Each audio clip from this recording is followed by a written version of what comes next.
Bismillahirrahmanirrahim. Bismillahirrahmanirrahim. Bismillahirrahmanirrahim. Subhanallah walhamdulillah wa la ilaha illallah wallahu akbar. Subhanallah walhamdulillah wa la ilaha illallah wallahu akbar. Subhanallah walhamdulillah wa la ilaha illallah wallahu akbar. Subhanallah walhamdulillah wa la ilaha illallah wallahu akbar. Subhanallah walhamdulillah wa la ilaha illallah wallahu akbar. Bismillahirrahmanirrahim. Alhamdulillahi rabbil alamin wassalatu wassalamu ala asyrafil anbiya'i wal mursalin wa ala alihi wa sahbihi ajma'in. Alhamdulillah, subhanallah. Rabbi syrah li sadri wa yassir li amri wahlul 'uqdatam min lisani yafqahu qawli. Allahumma iftah alaina hikmataka wa anshur alaina min khazaini rahmatika birahmatika ya arhamar rahimin.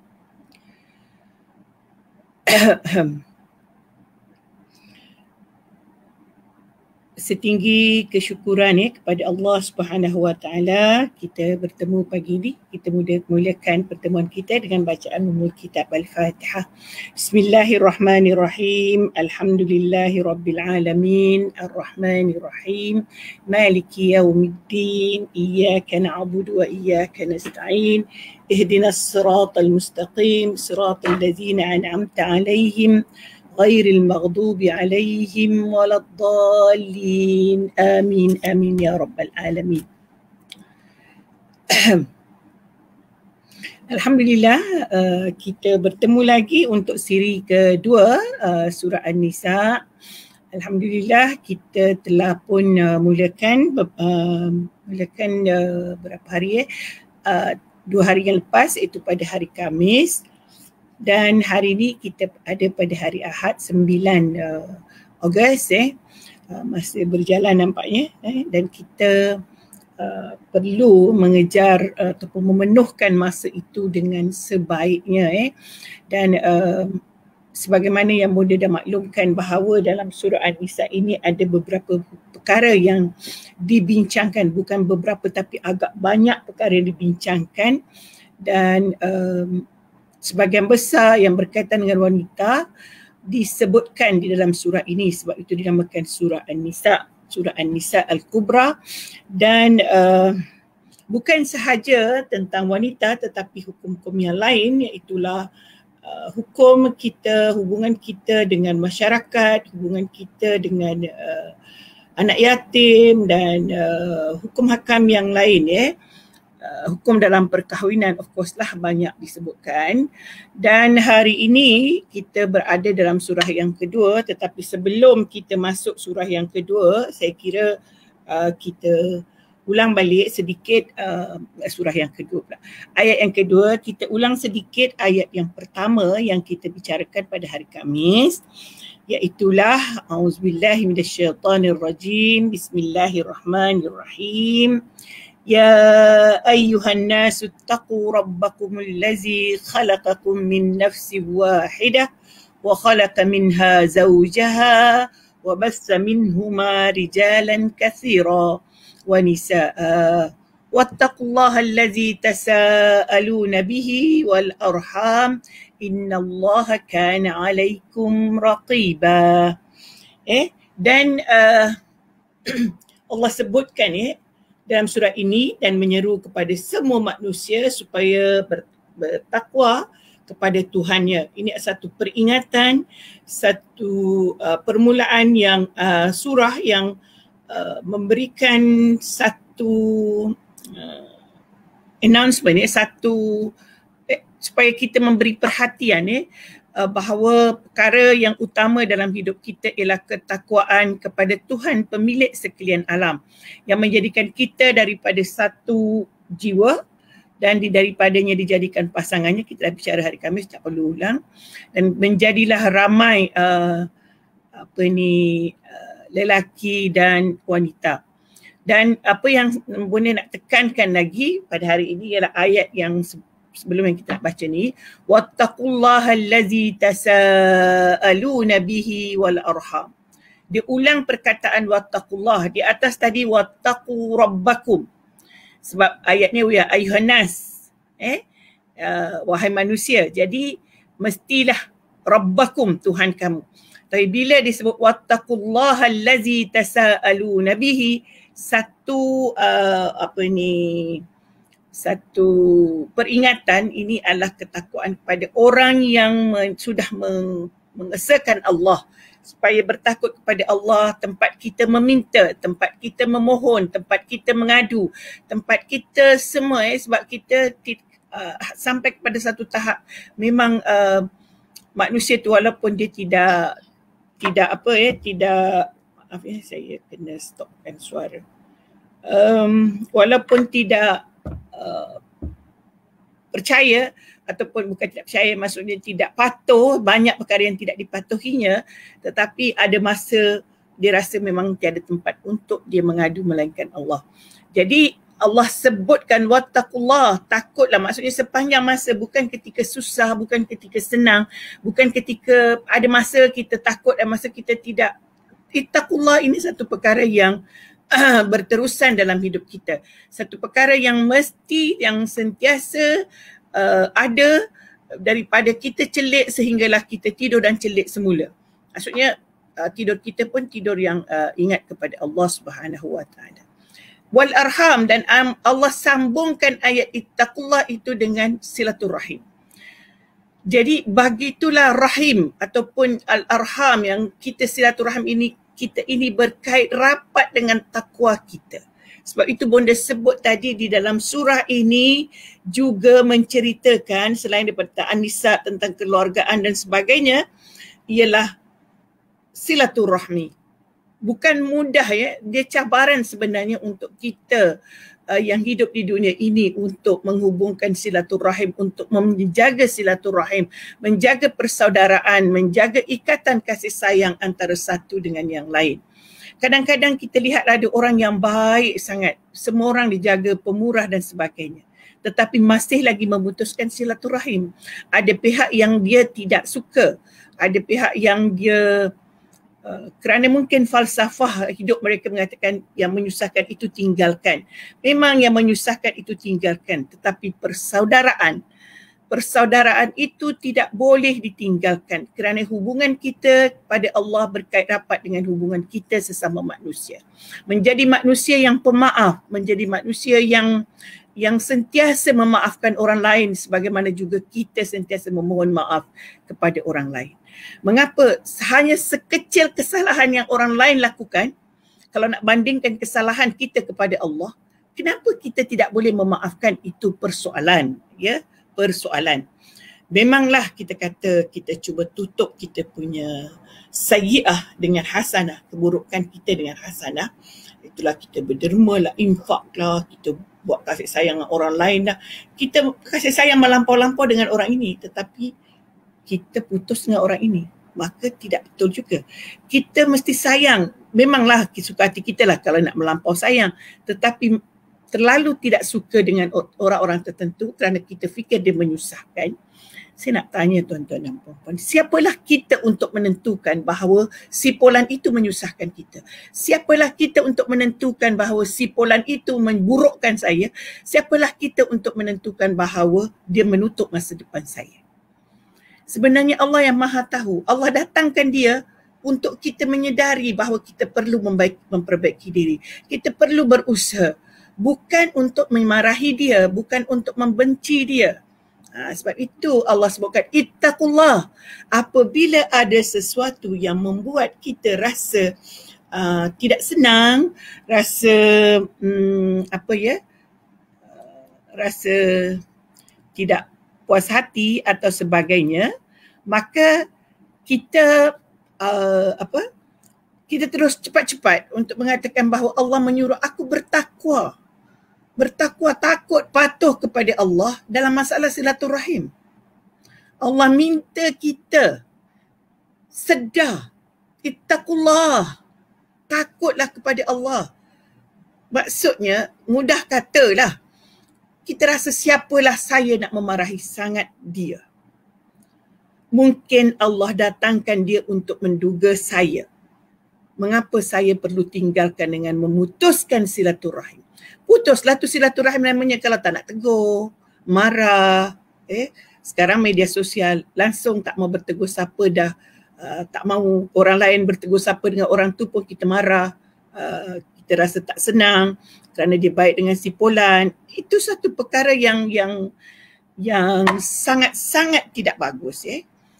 Kita pun jadi orang yang kadang-kadang kita tengok kawan ni tak baik dengan kawan ni. Kita pun takut nak baik nanti dia marah ke saya. Saya nak jaga hati dia. Sebenarnya kita bukan menjaga hati dia saja, kita perlu menjaga Allah Subhanahu Wa Taala. Kita perlu menjaga Allah Subhanahu Wa Taala. Dan kalau kita berbaik dengan semua orang, harapan dan doa kita bahawa mereka kembali berbaik semula. Kita doakan selalu supaya mereka sentiasa berbaik kerana itu adalah perintah Allah. Wal arham. Allah sambungkan wattaqullaha allazi tasaaluna bihi wal arham. Sengaja bonda ulang yang ini sebab hari tu bonda kurang tekankan, mungkin masa tidak mencukupi. Kemudian Allah kata innallaha kana alaikum raqiba. Sesungguhnya Allah itu memelihara hubungan kita. Allah itu menjaga, memerhati kita. Allah memerhati kita, melihat kita apa yang kita lakukan. Kalau hati kita pun berdendam dengan seseorang, Allah juga tahu. So kenapa kita nak berdendam? Kalau Allah tahu. Sebab itu Allah suruh kita bertakut. Raqib. Allah sebut innallaha kana alaikum raqiba. Allah lihat kamu. Allah pantau kamu. Allah lihat pantau tu bukan fizikal saja, tetapi hati. Ingatlah selagi kita ada hubungan silaturahim yang tidak baik, pasti ada di sana sini yang sukar untuk kita capai. Meskipun pada zahirnya kita nampak berjaya, meskipun pada zahirnya kita nampak disayangi oleh semua orang, meskipun pada zahirnya kita disanjung oleh semua orang, tetapi ada seorang manusia yang kita tidak suka, maka pastilah kita tidak baik di hadapan Allah. So kita buang perasaan apa yang tidak baik itu, kita buat baiklah. Tidak susah. Umur kita di dunia ini tidak panjang. Umur kita di dunia ini pendek sahaja. Jadi kita cuba betulkan. Kita pun tidak betul sangat untuk membenci orang lain. Maksudnya, kalau ada sesuatu yang menyinggung perasaan kita atas tingkah laku seseorang yang lain, pasti kita juga ada tingkah laku yang menyebabkan orang lain berkecil hati dengan kita. Jadi kita jangan berkecil hati terlalu lama, sebab kita pun tidak tahu orang kecil hati kita dengan, saya tak tahu, ada orang mungkin kecil hati dengan bonda ni. Tapi bonda berusaha untuk tidak mengecilkan hati orang lain. Kalau memang berkecil hati, ya Allah jauhkanlah mereka, bukakanlah hati mereka untuk menyayangi, macam tu. Kita sentiasa ingat begitu. Kita ni jangan kata orang lain, jangan kata orang yang duduk jauh, jangan kata saudara jauh, jangan kata kawan jauh. Mungkin adik-beradik, anak beranak pun ada sahaja berkecil hati. Tetapi kita, itu lumrah dalam kehidupan kita. Tapi tugasan kita ialah memperbaikinya, memperbetulkannya. Itulah yang kita nak tekankan. Okey, kita faham dah ayat yang pertama sebab bonda sudah ulang, hari itu sudah sebut. Sebab kita pertamanya dalam ayat yang pertama itu diceritakan tentang kejadian kita semua kena bertakwa Tuhan sekalian alam. Dialah yang menciptakan manusia dan ciptakan pula daripada satu jiwa supaya kita semua ini sama, dan daripadanya, maksudnya kita ni berasal satu keturunan. Sebenarnya sebab itu Al-Arham tu disebut. Sebab kita ni satu keturunan daripada satu bapa, kemudian daripada bapa itu dilahirkan padanya seorang lagi pasangan dan teruslah berkembang biak lelaki dan perempuan. So, kenapalah kita nak marah-marah? Kenapalah kita nak kecil hati? Sebenarnya sikap dan tingkah laku kita ini semuanya sama. Apa yang kita buat pun ada orang berkecil hati. Ada orang apa yang kita buat pun kadang-kadang orang tidak suka. Orang rasa mudah kata menyampah lah kan. Tak apalah. Tetapi kita nak Allah tidak menyampah dengan kita. Allah baik dengan kita. Sebab itu kita jaga hati kita. Kita tak mampu jaga hati orang lain. Maksudnya kita nak betulkan hati dia supaya sayang kita, supaya semua hormati kita, apa kita buat jangan ganggu. Sebenarnya kadang-kadang dia tak niat pun nak ganggu kita, yang fikir dia mengganggu kita, itu masalahnya.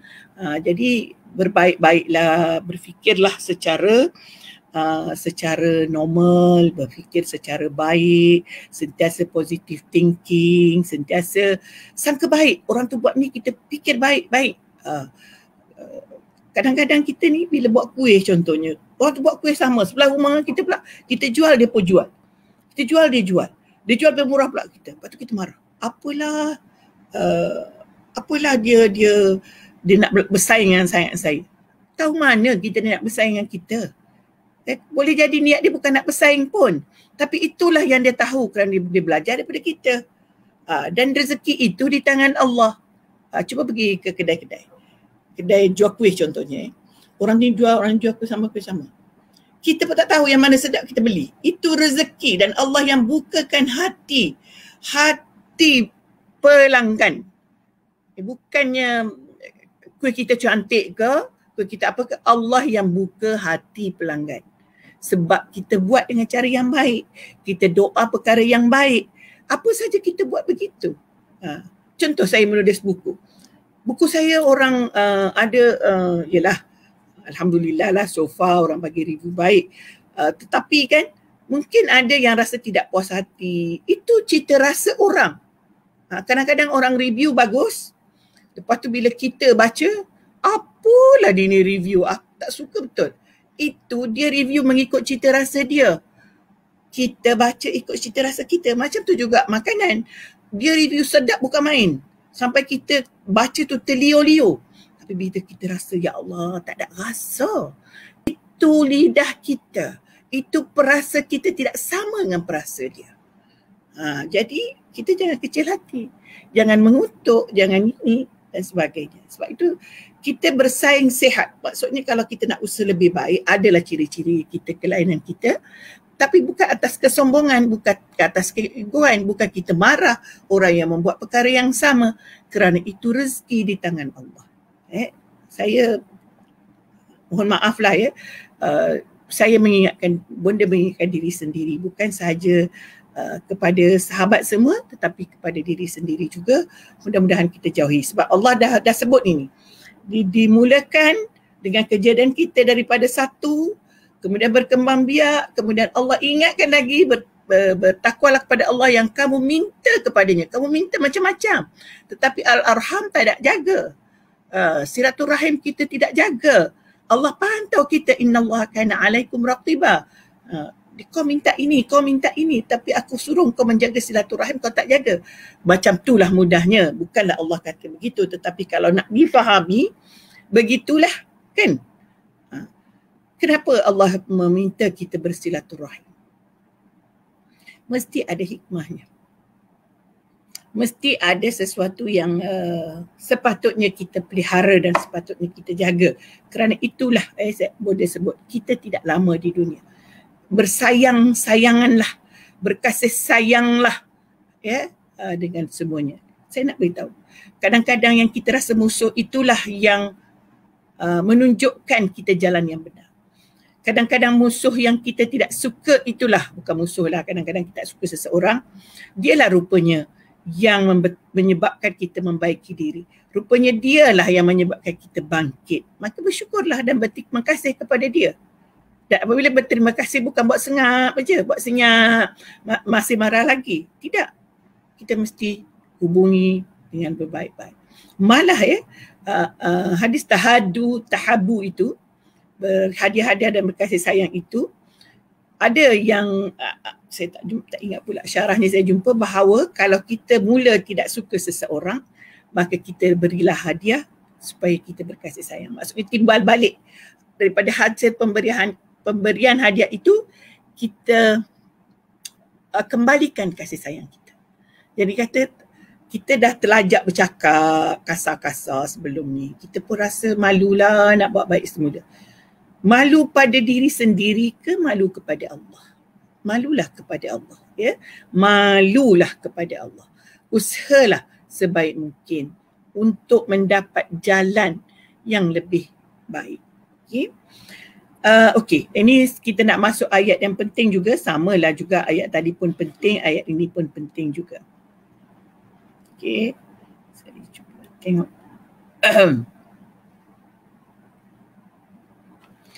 Kita lihat ayat seterusnya. Saya bawa kitab kecil hari ni, jadi kitabnya tulisannya agak kecil. Bismillahirrahmanirrahim.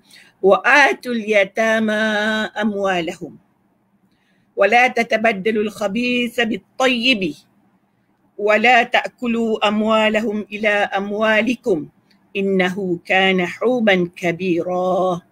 Okey. Jadi sekarang kita diperingatkan, setelah Allah sebut silaturahim, Allah sebut tentang anak yatim. Kita benda tulis itu, kasihilah dan sayangilah. Ada juga benda sebut dalam Facebook, berhati-hatilah. Sebab kita sebenarnya menjaga anak yatim adalah lubuk pahala. Tetapi di sebalik lubuk pahala itu, ada masalah yang perlu kita jaga. Dan bila kita jaga, kita dapatlah pahalanya. Menjaga anak yatim satu perkara yang sangat dituntut, sangat dituntut. Kalau kita lihat dalam hadis Rasulullah ada menyebutkan, saya bacakan, saya pun tak hafal hadis ni. Hadis Rasulullah Nabi sebut, ana wa kafilul yatim fil jannah kahataini. Ni tak nampak. Wa asyara bi asbu'aihi yani as-sababah wal wusta. Jadi Rasulullah mengatakan, ana wa kafilul yatim, saya dan pemelihara anak yatim di syurga nanti duduk bersama kahatain, seperti ini. Dia tunjukkan asbu'aihi dan dengan jari tengahnya. Maksudnya jari ni tak boleh pisahkan. Jadi begitu dekat kita dengan Rasulullah sallallahu alaihi wasallam kalau kita mampu menjaga anak yatim. Dan dalam hadis yang sama juga lebih kurang dia tak sebut kahatain, tetapi dia sebut saja dia tak sebutkan asbu'aihi itu sababah dengan al-wusta. Tetapi dia kata kahatain, maksudnya dia ada tunjuk. Itu hadis yang diriwayatkan oleh Abu Hurairah dan ada dalam kitab Muslim dan Bukhari. Jadi hadis ini memang hadis sahih. Jadi sebab itu bonda nak sebutkan bahawa sebenarnya menjaga anak yatim itu salah satu lorong ke syurga. Salah satu lorong, salah satu jalan, salah satu perkara yang Allah pilih. Rasulullah sebutkan bahawa begitu. Kita siapa yang tak nak duduk berhampiran dekat dengan Rasulullah di syurga nanti. Ya. Dan kita pun lihat anak yatim dalam satu hadis yang lain juga mengatakan anak yatim itu sama ada anak yatim itu milik kamu atau anak yatim itu orang lain. Milik tu maksudnya darah daging kita. Contohnya dia anak kita. Kalau perempuan kan, suami dia meninggal, anaknya tu anak yatim. Kalau ataupun dia anak saudara kita, bapa dia meninggal, maka dia anak yatim, bukan binti yatim, bukan bin yatim, tetapi meninggal, tiada. Kemudian contoh adik-beradik kita, itu milik kita namanya. Memang tanggungjawab kita. Maksud milik itu memang tanggungjawab kita. Maka kita kena pelihara. Tetapi dalam hadis yang menyatakan sama ada mungkin juga dia tidak kena mengena dengan kita. Tapi kita lihat ada yatim tak ada yang pelihara, kita pun ambillah dan kita jaga dia seperti anak kita sendiri. Ada orang kata anak angkat. Satu. Yang keduanya sekarang ini kita lihat ada institusi yang memang mengumpul anak-anak yatim. Maksudnya anak yatim itu dipelihara sebagai tempat tinggal. Maksudnya dia dibiayai sama ada dibiayai oleh masyarakat ataupun dibiayai oleh orang yang menjaga, orang yang mengusahakan tempat tinggal itu. Dan inilah memang itu adalah jalan masuk ke syurga. Jalan untuk mendapat pahala. Setiap hari kita kutip pahala kalau kita jaga anak yatim. Namun berhati-hatilah. Berhati-hatilah. Di dalam hadis, di dalam ayat ini mengatakan wa atul yatama amwalahum, dan berilah anak yatim itu harta mereka. Maksud beri ketika mereka sudah mampu ataupun sudah boleh menguruskannya. Tetapi sebelum anak-anak itu mampu menguruskannya, kita perlu membantu untuk menguruskannya, bukan mengambilnya. Dan telanjur Bunda ada sebut tentang penjagaan anak yatim. Kadang-kadang kita ada adik, ada anak saudara, ada jiran yang yatim dan kita tidak mampu menjaga. Tetapi dia ada harta. Dia ada harta. Dan kita pun hantar dia ke tempat anak yatim. Hantar dia ke tempat penjagaan anak yatim. Soalan yang timbul ialah, bolehkah ambil harta dia untuk sebagai pengurusan ni? Mungkin sekolah anak yatim tu kena bayar, selalunya sikit lah, tak banyak pun selalunya pembayaran. Kalau ada yang ambil banyak tu maka ada masalah besar lah bagi penjaga anak yatim tu. Kalau ada dikata menjaga anak yatim lepas tu bayar banyak, itu ada masalah lah bagi sekolah institusi tu. Okey, begini seharusnya kalau ada kemampuan, ini kita tengok dalam kitab-kitab fikah ada kemampuan sendiri, maka lebih baik kita menggunakan duit kita sendiri. Duit itu tidak boleh digunakan walaupun untuk makanan anak yatim itu sendiri. Begitu juga kalau duduk dengan kita pun, kita tidak menggunakannya kerana selagi itu hak dia. Kita tidak boleh mentasarrufkan ataupun menggunakan harta itu mengikut sesuka hati kita. Namun ada pandangan terkini yang mengatakan sekiranya orang yang menjaga itu pun tidak mampu. Kadang-kadang kita tengok dalam kisah bersamamu dan kisah apa-apa kan, dia dah lah susah jaga anak yatim pula. Kadang nenek, anak dia meninggal, jaga cucu, nenek tu dah lah pun tua, gini-gini, tapi dia ada harta. Anak yatim tu ada harta. Boleh diambil sekadar untuk makanan anak yatim itu atau keperluan anak yatim itu, tetapi itu adalah dalam bentuk pengurusan, pengurusan yang menentukan bahawa harta itu tidak dikacau ataupun tidak diambil melebihi. Dan apabila anak itu nanti sudah baligh rushd, sudah boleh mengurus, kita kena beritahu. Kita catat berapa kita belanja harta dia untuk makan dia. Sebenarnya catatan itu adalah satu perkara yang baik untuk menjaga kita daripada mengambil lebih daripada keperluan. Dan satu lagi, bukan setakat itu, tentang pengurusan, contohnya mungkin dia ada kebun contohnya, dan kebun itu, tanah itu diusahakan. Di situ ada yang dikatakan upah mengusahakan tanah itu dan ada hasil. Contohnya kalau mengikut kebiasaan urusan kampung. Dululah saya pun tak faham sangat sebab saya tak tahu pun urusan tanah ni. Ialah orang tak ada tanah besar. Katanya lah 60-40, maksudnya 40 itu pekerjanya dan 60 itu adalah hasil tuannya. So 60 itu adalah hasil kepada anak yatim tadi. Dan 40 lagi adalah pekerjanya. Kalaulah kita sebagai pekerjanya, kita ambillah yang itu untuk memberi makan anak yatim tadi. Dan hasil perkembangan kalau diperniagakan pula barang-barang itu, maka keuntungan itu pun boleh dijadikan sebagai perkara yang boleh menanggung anak yatim itu. Tetapi kita perlu berhati-hati sangat Kalau boleh memang kita tak sentuh pun harta anak yatim itu. Maksudnya kalau mahulah yang dikatakan memetik pahala setiap hari, kita guna harta kita untuk anak yatim. Terutamanya yang ada kemampuan dan sebagainya. Okay? Sebab itu Allah kata, wala tatabaddalul khabitha bit-tayyibi. Jangan kamu tukarkan yang baik dengan yang buruk. Maksudnya harta anak yatim itu harta yang baik. Jangan kita burukkan dia. Burukkan dia maksudnya kita ambil, kita gunakan pada perkara yang tidak betul. Kita hanya menjaga. Macam tadi kalau kebun kita jaga, pelihara, ambillah keuntungan dia, tak salah. Sebab itu memang bahagian kita. Bahagian yang kita perlu, yang boleh kita ambil.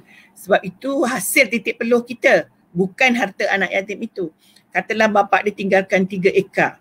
Setiap bulan kita, kalau 3 ekar tu zaman sawit sekarang dah naik ya, mungkin katalah RM400 satu tan. Dapatlah 3 tan. Maknanya satu bulan 3 ekar, katalah 2 tan satu bulan. Satu bulan RM800 kan. Maka keuntungannya kiralah 60-40 itu. 40 itu kita boleh belanjakan sekarang, itu hak kita. Peluh kita untuk menjaganya. Tapi kadang-kadang kita ni bukan kita yang jaga, kita hanya mengurus upah orang tu buat ni. Tetapi mesti ada lebihan dari 40, kita kena 40% juga. Mengikut kebiasaan lah, normal dalam masyarakat ataupun suasana waktu itu, selalunya keuntungan diambil berapa. Itu saja yang hak kita boleh ambil. Kena simpan semua harta anak yatim itu. Inilah yang Allah sebut jelas di dalam Al-Quran, la tatabaddalul khabitha bit-tayyibi. Jangan kamu campurkan yang buruk dengan yang baik. Tuan-tuan dan puan-puan, bukan mudah ya sayang-sayang semua sahabat syurga sekalian. Kalau kita ambil harta anak yatim dan daripada harta itu kita kembangkan, kita beli tanah ke, beli rumah ke, beli apa ke, dan kita guna sampai kita mati. Maka sampai matilah dosa itu. Sampai matilah dosa itu. Sebab itu kita bukan kita perlu sangat-sangat berhati-hati ya. Sangat-sangat menjaga. Kita dalam keluarga selalunya kita ada adik anak yatim, kita ada anak saudara anak yatim. Inilah cabaran besar, cabaran besar bagi kita semua. Cabaran besar kita kena jaga. Jadi apabila sahaja seseorang meninggal dunia dan kita tahu anak-anaknya masih yatim, percaya dan sedarlah bahawa tanggungjawab kita telah bertambah. Tanggungjawab kita sangatlah besar di hadapan Allah Subhanahu Wa Taala. Dan insya-Allah jangan risau, menjaga anak yatim itu akan menjadikan kita murah rezeki. Murah rezeki insya-Allah. Yang penting jangan kacau harta. Boleh urus, boleh buat semua tetapi jangan kacau. Jangan ambil kesempatan. Kalau macam tadi satu bulan boleh dapat 1,000, 2,000. Kita bagi dia 500 sudahlah, yang lain kita ambil dan akhirnya kita kumpul-kumpul, kita beli tanah. Dan tanah itu pula jadi milik kita dah, nama kita. Tahu tak? Kalau tanah tu kita wariskan kepada anak-anak kita, kita mewariskan perkara yang haram. Kita mewariskan perkara yang haram. Mahukah kita? Dan kadang-kadang anak kita tidak tahu, dia tak berdosa lah. Tapi kalau anak-anak kita tahu, sebaiknya dia berusaha untuk pulangkan. Untuk pulangkan. Adalah sesuatu yang tidak tepat. Mengambil harta anak yatim. Saya ulang sekali lagi, tidak tepat mengambil harta anak yatim. Perlu diingat, saya ulang sekali lagi, anak yatim ialah anak lelaki yang belum baligh, anak perempuan yang belum berkahwin. Anak perempuan yang belum berkahwin. Sebab itu, kalau kita lihat dalam cerita-cerita nanti kita akan jumpa bahawa dia boleh berkahwin dengan wanita anak yatim itu, tetapi perlu ada mahar dan sebagainya. Macam biasalah ditanggungjawab. Maka dia mengambil anak yatim itu ketika dia sudah berkahwin dengan anak yatim itu tak yatim lah. tetapi dia baguslah, maksudnya dia ambil, dia jadikan isteri dan dia pelihara dengan baik. Bukan kerana anak yatim suka hati aku lah nak buat, dia pun anak yatim, bapak dia tak ada, lantak dia lah, aku nak bagi makan, aku bagi makan. Ini kita nak cerita. Surah ini betul-betul menjaga wanita. Wanita itu bukan hanya untuk hiburan, wanita itu bukan dijadikan hamba.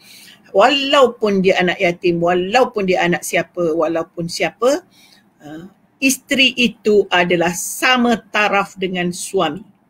Saya tak kata isteri lebih tinggi daripada suami. Isteri sama taraf dengan suami. Isteri mahu disayang, suami juga mahu disayang. Isteri mahu dihormati sebagaimana suami mahu dihormati. Okey. Kita belum masuk lagi cerita itu, kita masih lagi bercerita tentang ayat. Wala tatabaddalul khabitha bit-tayyibi. Janganlah kita campurkan perkara yang buruk dengan perkara yang baik.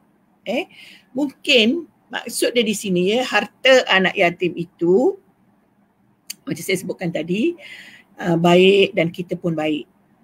Tapi kita ni ada harta dan kita pun selalu keluarkan infak daripada harta kita. Tapi kita ambil harta anak yatim. Nampak tak? Kita ni orang baik, sedekah dengan orang selalu. Tapi harta anak yatim kita ambil juga. Tidak boleh. Jadi katalah kan, kita ni dah tua baru sedar. Kita ingat dulu-dulu aku banyak ambil harta anak yatim. Kan? Maka pergilah jumpa anak yatim yang besar itu, berbuat baiklah. Bincang betul-betul bagaimana pemulangannya dengan cara yang baik. Sebab kita takut sebenarnya kalau boleh, memang masa dia yatim itulah kita pelihara, itulah kerana waktu itu dia memang memerlukan. Sekarang mungkin dia dah senang linang, tak ada masalah lagi. Ketika dia susah dahulu, minta maaf segala-galanya, kerana sekarang baru tahu. Waktu jahil tak apa, perkara yang kita tak tahu tak ada dosa. Tapi bila kita dah tahu, kita tak boleh lagi nak suka-suka kita nak buat kan. Sebab itulah kita kena pelihara dan jaga. Okey.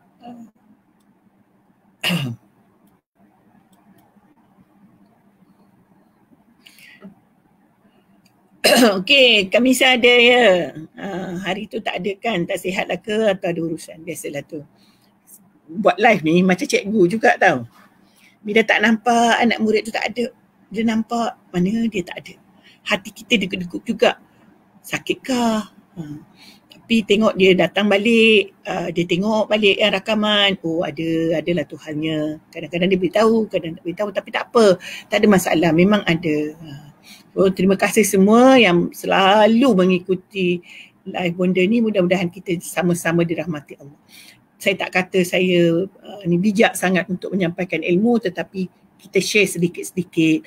Mungkin tuan-tuan dan puan-puan ada ilmu yang lebih luas tentang saya bercerita anak yatim ni, boleh share, boleh tulis kat sini, orang lain pun boleh lihat, boleh kongsi yang baik-baik, sebab saya pun masih belajar dan terus belajar. Benda ni bukanlah tua, maksudnya tak perlu belajar, kena tengok, kena baca. Dan kalau anda semua seorang yang ada ilmu, boleh join sini, jelaskan apa-apa. Macam Kamisa ni, dia pelajar, bekas pelajar, dan saya tahu dia rajin mencari ilmu. Saya tahu dia suka tengok video-video lain juga ataupun live yang lain, dan kadang-kadang dia share, saya pun tumpang tengok juga. Jadi macam itulah kita share, mudah-mudahan kalau kita share ni jadi amal jariah kita. Sebenarnya bukan kita share tu nak bagi Bonda Siti tu terkenal, sebab tu saya nak share, no. Ini bukan cerita nak terkenal, ini cerita untuk menyebarkan ilmu. Adakah orang yang nak memberi ilmu itu kerana nak terkenal? Saya rasa na'udzubillah, kita minta jauh daripada Allah. Okey. Wa atul yatama amwalahum wa la tabdu habis bit-tayyib. Kemudian wala ta'kulu amwalahum ila amwalikum innahu kana huban kabir. Apa yang dimaksudkan dengan jangan kamu makan harta mereka kepada harta kamu? Itulah saya kata tadi, mencampur adukkan.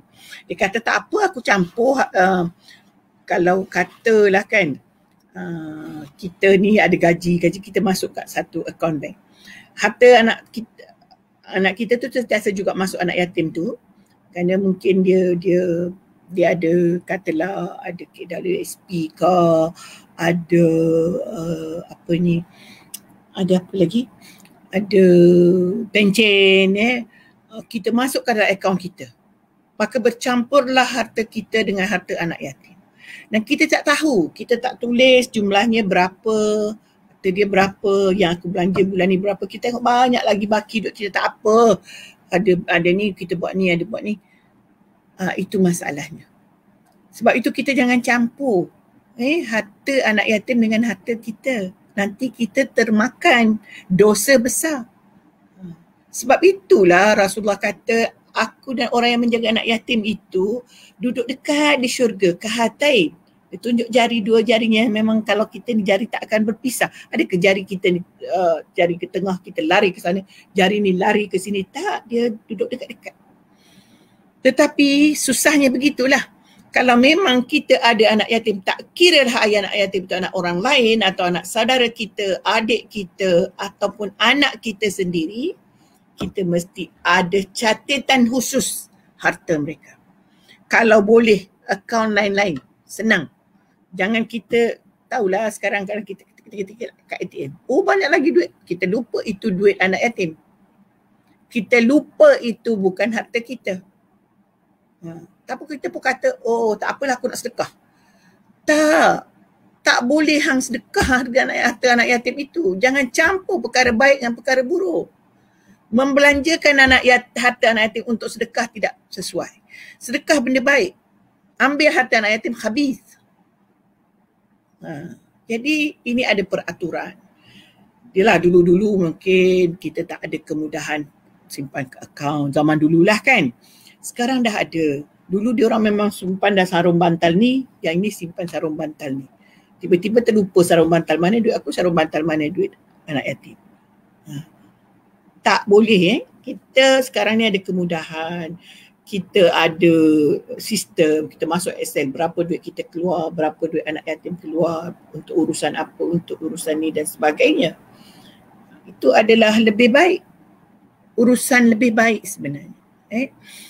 Sangat dituntutlah kalau kita betul-betul jujur untuk menjaga harta anak yatim, lakukanlah begitu. Sangat sistematik, supaya kita jangan campurkan benda baik dengan benda buruk.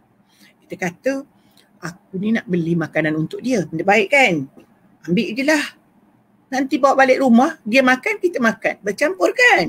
Mungkin kita makan lebih daripada apa yang dimakan oleh yatim. Kita pun kata, doa anak yatim tu makan banyak dari aku. Tengok badan dia gemuk. Selalu dengar benda-benda macam ni. Budak ni kuat makan, dia kata.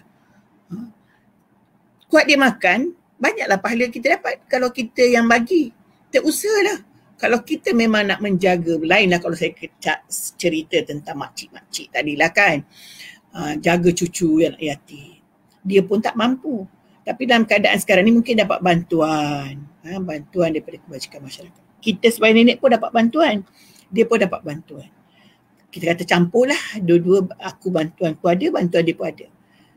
Kita asingkan bantuan untuk kita ialah hak kita untuk mengurusnya. Bantuan untuk dia, kita uruskan untuk dia. Kebaikan dia. Bukan kita beli sama-sama, kita makan sama-sama. So kita tulis, kita tentukan kat mana keluarnya, nanti kalau kita mana tahu terguna, kita bayar berapa dan sebagainya. Sampai dia ke satu tahap dia sudah boleh mengurus hartanya, kita boleh tunjukkan apa yang telah kita tulis itu. Kemudahan yang ada sekarang yang Allah beri ilmu kepada kita ni, kita gunakan kalau kita nak jaga harta anak yatim. Saya kadang-kadang melihat ada orang tidak sistematik sangat pun. Tetapi mengikut cara dia, dia letak satu sampul. Tapi kadang-kadang dia lupa. Tapi lupa dia bagus. Dia kata, ini bukan aku punya. Semua dikira. Itu tak apalah maksudnya. Bukan kata, aku punya maksudnya. Dia pun ambil. Kalau pakai rasa-rasa tu, kita serah. Sebab kita rasa takut. Kita terambil anak yatimnya. Tuan-tuan dan perempuan, sahabat syurga sekalian. Sebenarnya kadang-kadang ada balasan yang kita dapat di dunia ni, tapi kita tak sedar itu sebenarnya balasan keburukan yang kita telah lakukan kepada anak yatim. Kadang-kadang Allah tegur kita, Allah ingat kita. Kadang-kadang bukan masalah anak yatim pun, lain-lain. Sebab itulah dalam 2 hari lepas Bonda ada cerita tentang sikit lagi kena tipu dengan skema. Dia nak minta pinjam 300. Jumlah yang sedikit, saya tahu skema tu dia kalau letak 3,000 orang mesti tak nak tolong. Tapi kalau 300 senang je kan nak bagi. Tapi kita tidaklah semudah itu untuk membantu dalam keadaan sekarang ini, melainkan kita kenal betul-betul. Jadi saya fikir-fikir, saya dah rasa dia skema. Saya terus kata, maaf saya tak boleh bantu. Cakap baik-baik dengan dia, saya pun tak tahu betul ke tidak dia skema, tapi akhirnya terdedah jugalah skema sebab tuan punya Facebook tu dah kata itu bukan dia. Jadi memang skema lah. Jadi apa kita perlu buat? Itu teguran Allah kepada kita sebenarnya. Teguran Allah. So saya fikir memang duit RM300 itu bukan duit saya dah. Allah dah beritahu kamu pilihlah belanja kat orang.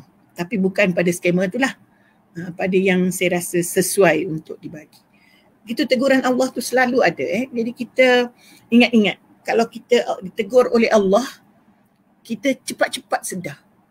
Aku ditegur kenapa?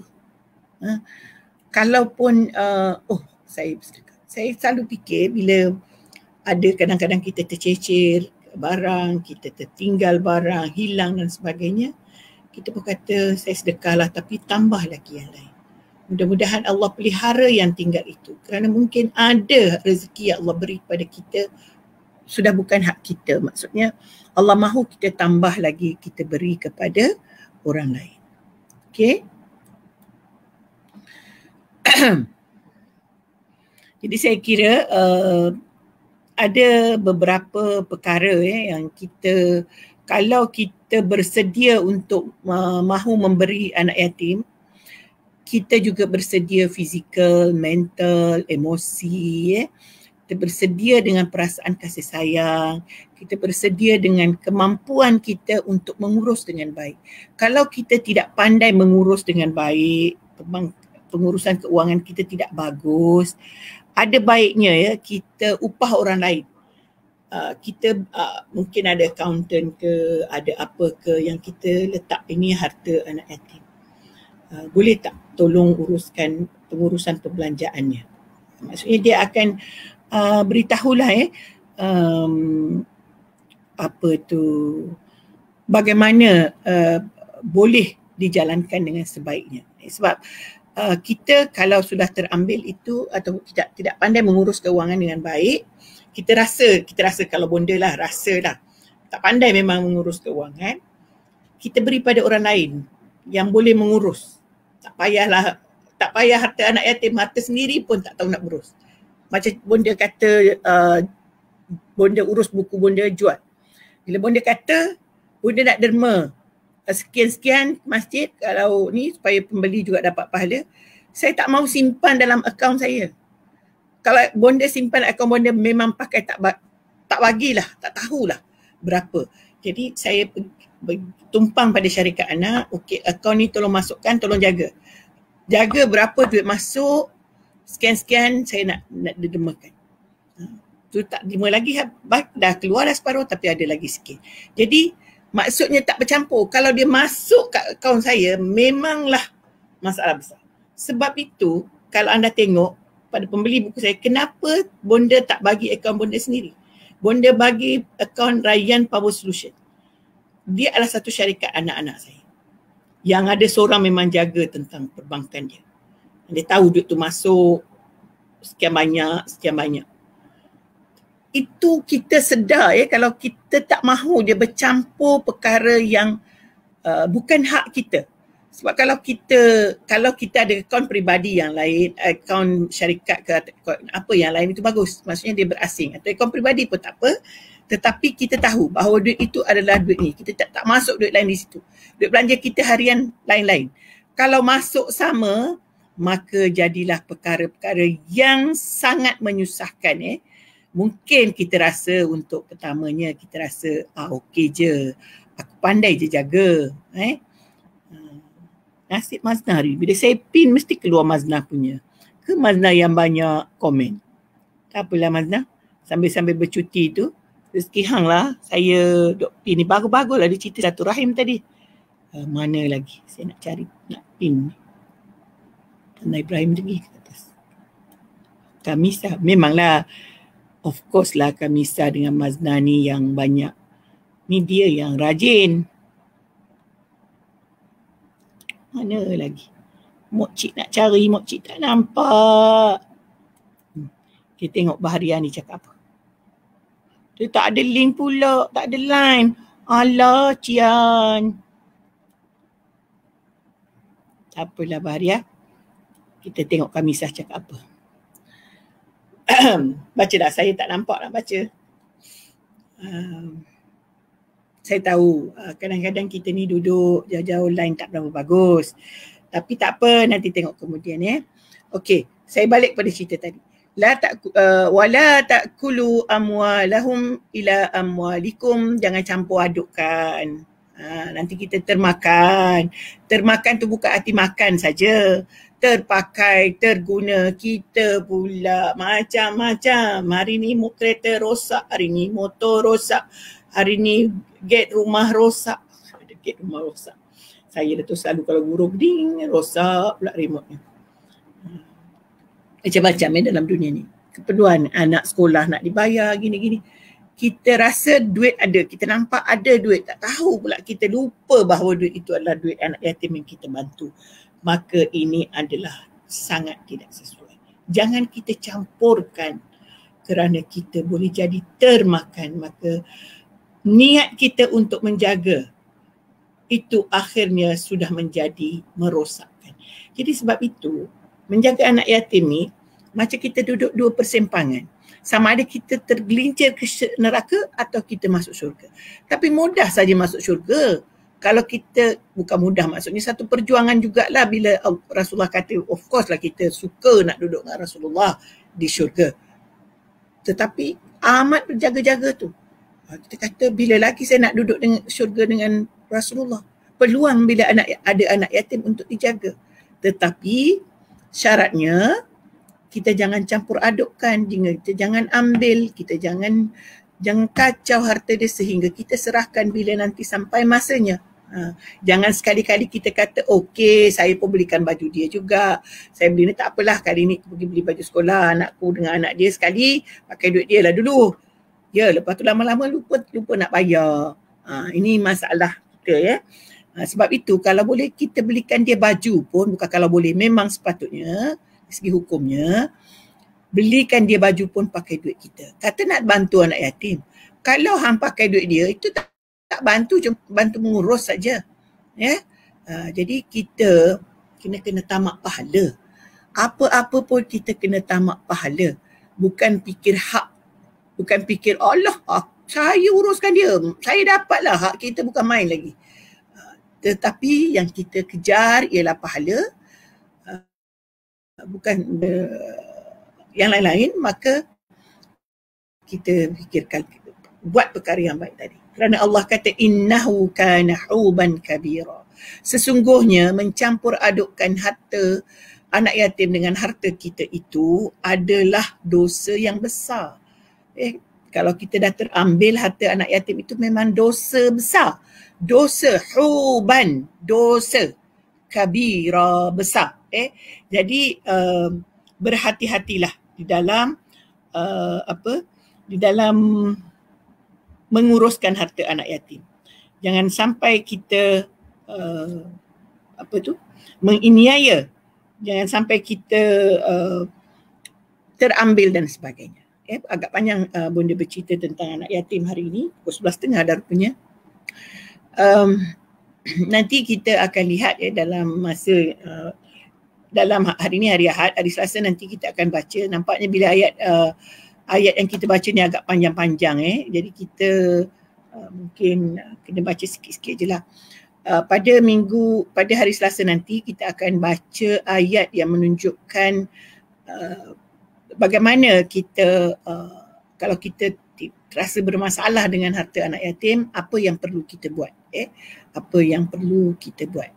Nanti dan kita sebenarnya akan masuk cerita poligami lah, ada berkaitan dan sewaktu dengannya.